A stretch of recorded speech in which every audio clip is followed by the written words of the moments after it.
We got our heavyweights. They're going to battle it out, representing their teams for this national team title. Everything on the line. Ref blows a whistle and we're off. From Nassau, we got Michael Babcort. Again, he's there in the orange singlet. Nice little snap to a shot. Trying to cut the corner. John Noll from Rochester. Heavy hips on top. Good pressure on top. Tell you, Babcort came out with a nice shot. Got in deep. I was expecting that to finish, but John Noll heavy on top, stuffed the shot. Ref still didn't give him two. Thought he almost had it there. No points still. Wrestling continues on the edge.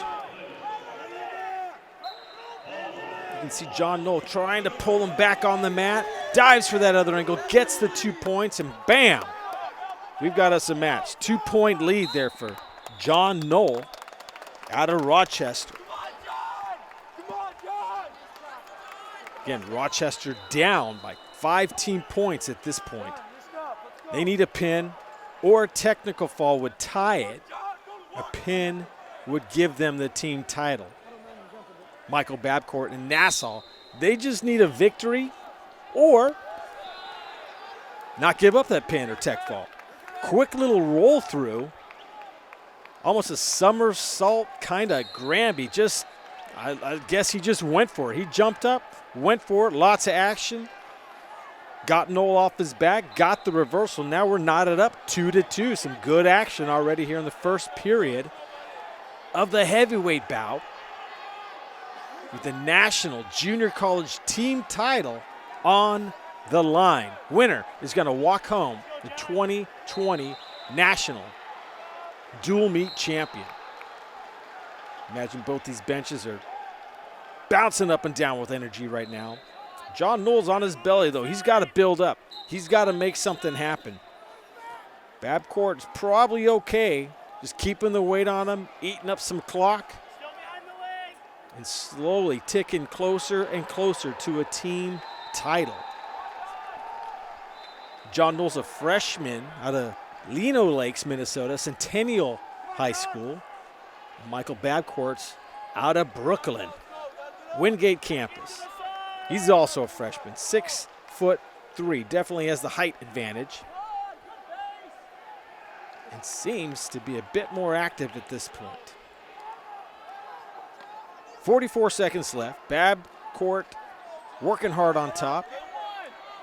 John Noll slowly getting to his feet, looking to break that grip.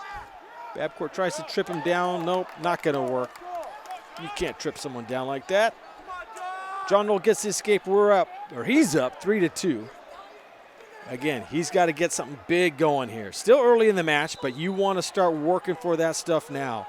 Get your opponent tired. Get them to make some mistakes. Michael Babcort just stays calm and collected. They should walk away with that team title. But again, John Noll gets him tired. He could cause a little bit of panic and some big mistakes, but we'll see what happens. Heading into the second period, Babcort's choice. He's losing 3-2. He's going to take the bottom position. He does have riding time on minute 22, but we're still a long ways from deciding if that's going to help us out or not. Ref blows a whistle, and Babcort's right to his feet. Tries another roll. This time doesn't go as good. John Noll's not throwing a leg in, but just trying to do anything he can to keep Babcort down. And John Noll kind of pulls him, flops him off the edge of the mat. It's going to have to do more than that to make this pin happen. Wants to get Babcort on his belly and probably just grind him and flatten him out, eventually get that turn and pin. Babcort wants to get to his feet and have none of that.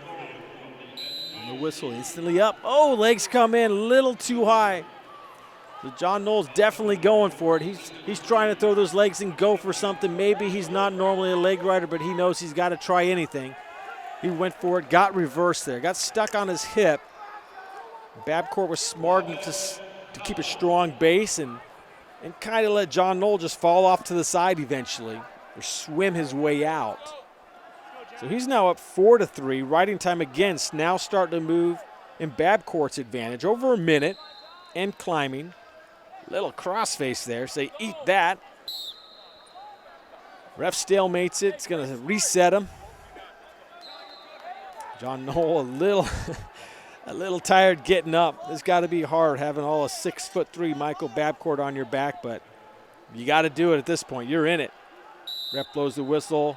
Not much action on that whistle from John Noll. You got to get your head up. Make that first move. Get to your feet.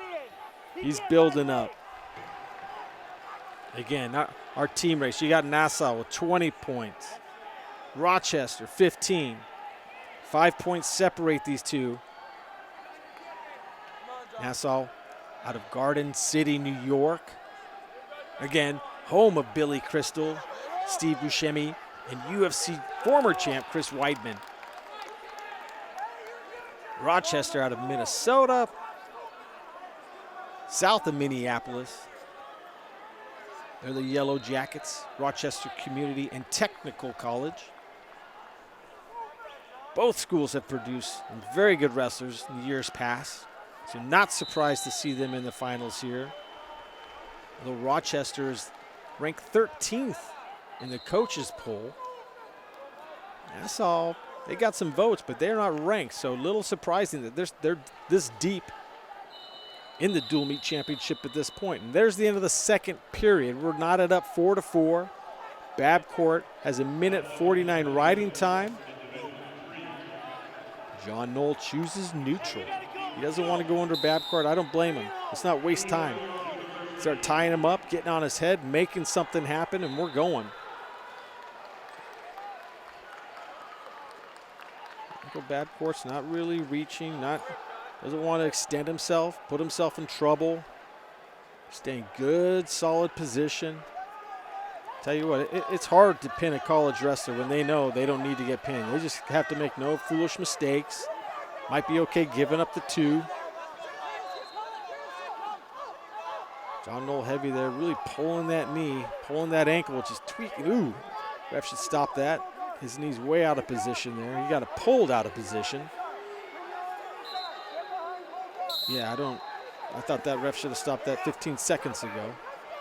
You know, sometimes the lighter wrestlers, they'll spin out of a shin whizzer or some other things and really go rubber knee on their opponent and put themselves in that position. The ref will let wrestlers continue through that, but when an upper weight gets his ankle pulled and puts his knee out of whack, that should immediately get stopped. There's no reason for that, especially mid-season like this. Last thing you want to do is to see a wrestler's knee get all jacked up from getting cranked on by the other guy, not something they did to themselves.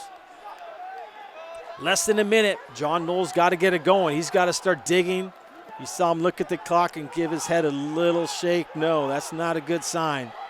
Babcort's in deep on a low single with his head up underneath. He's probably content just locking onto that ankle, getting a stalemate in a few seconds and chewing up as much clock as he can. And there's that stalemate, 34 seconds left. National team title on the line. John Noll has to go for something here. He's got to dig deep. Let's see what he's got. His head's down. He's leaning forward. Not much action on the whistle. There's the headlock. Nope, not going to happen. Babcort pushes that elbow off, slips it, gets 2 points. John Noll tries to grab a wrist with the roll through. Gets the 2. But Babcort bellies out, and he's going to go freestyle probably for the last 15 seconds. He's going to lay flat. His teams yell at him, just stay flat. You don't have to try anything. With riding time, he's going to secure the victory unless he does something foolish. 3, 2, 1, and there it is. There it is, Nassau, your team champions. They're going to win it 23-15.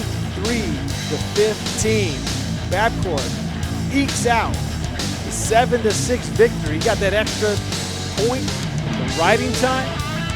Nassau's going to go home with that team title. Your national champions.